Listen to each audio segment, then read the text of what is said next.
Kayo po na nakaupo, subukan nyo namang tumayo, at baka mamyaw-meow-meow. Good afternoon. Good afternoon, Kiko. Kumusta na yung kaso ni Tito Romualdez mo? Yung ano pala? Oh, ayaw sumagot. Ayaw sumagot, natatakot. Huwag ganyan, boss. Huwag ganyan. Nagalit na si Rep. Garin. Naging kontrobersyal si Cavite 4th District Representative Kiko Barzaga sa mga video na ito na siya mismo ang nag-post sa kanyang social media pages. Mga post din ni Barzaga ang basehan ng committee report ng House Ethics Committee na pinagtibay kahapon sa plenaryo. Inirekomenda ng komite na suspindihin si Barzaga dahil sa ilang social media post niya na umano'y malaswa, nakababasto sa ibang opisyal ng gobyerno at nagsusulong ng pagkakawatak-watak. 249 ang bumoto pabor, 5 ang hindi, 11 ang nag-abstain. Dahil dito, 60 araw suspendido si Barzaga dahil sa umano'y disorderly conduct o asal na hindi katanggap-tanggap para sa isang miyembro ng House of Representatives.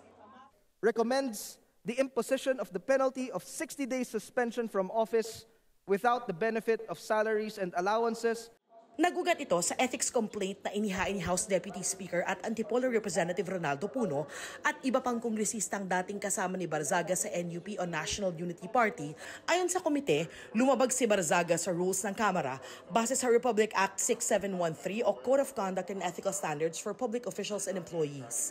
Binigyan daw ng komite si Barzaga ng sapat na pagkakataong tumugon at ipagtanggol ang kanyang sarili sa mga pagdinig ng komite. Pero ayaw nilang makipagtulungan ni Barzaga.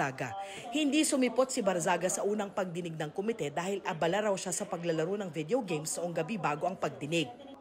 Bago pagbotohan ng committee report sa plenaryo, nagbigay ng pahayag si Barzaga. Whatever punishment may fall upon me and others who stand against this president who has lost his constitutional mandate of serving the people is inconsequential in relation to the amounts of lives and futures that will be saved when President Marcos leaves Malacanang. Pero namatay ang kanyang mikropono.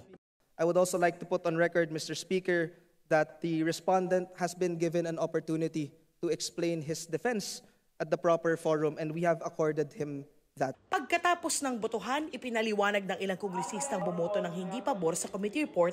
Ang boto ko ay no, hindi dahil perpekto si Congressman Barzaga, pero dahil questionable para sa akin na minadali natin itong desisyon. Hapon lang natin nakuha ang committee report na ito. Hindi po sa pamamagitan ng aksyong ginawa natin kay Representative Barzaga mababawi ang kredibilidad ng ating institusyon. Habang suspendido, walang sweldo o allowance si Barzaga.